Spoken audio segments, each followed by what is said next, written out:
people struggle to put their socks and shoes on due to limited hip and knee mobility? Well, today we're going to show you 3 exercises to make this easier so you can do it on your own, be independent, and they work very well. Now, if you happen to have a total hip replacement, we suggest you check with your doctor first before performing any of these exercises because each surgeon has a different protocol and rules. That's right. We want to be safe. So for this first stretch, you're going to either do them on the stairs or you can perform them on a chair as well. Now, when you're on the stairs, you can start on the first step. Make sure you have handles for support, especially if you have poor balance.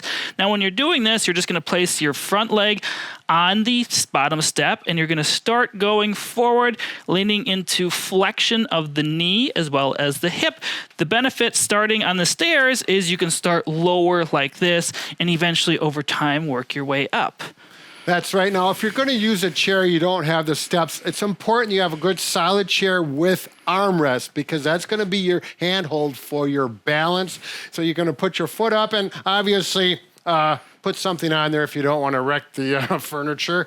And you're going to do the same thing. Hold here.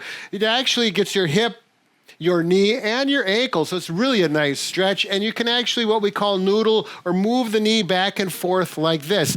Now, none of this should create any sharp pain. If it does, you're going too far with it or it's not for you. It should feel like a stretch, like, oh, wow, this feels like I haven't been here before.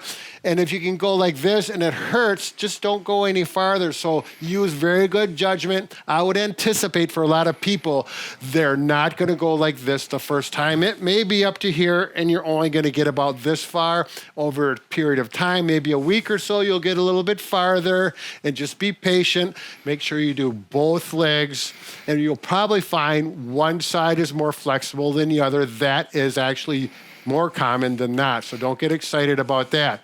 Anything else, Mike? You're actually getting the benefit of stretching both legs because this leg is back, you're stretching your hip flexors, and this leg is forward, you're actually stretching your glutes and working your hip mobility a little bit more. Now, we should address how many repetitions or how long you should do each leg. When you start out, maybe 5 repetitions where Mike is going forward, stretch, and then come back at about a cadence like that, or you can hold it for 5 seconds to start out with, maybe up to 15, and as you've been doing it for a while, you could go up to 30 seconds. Again, use good judgment, don't overdo it.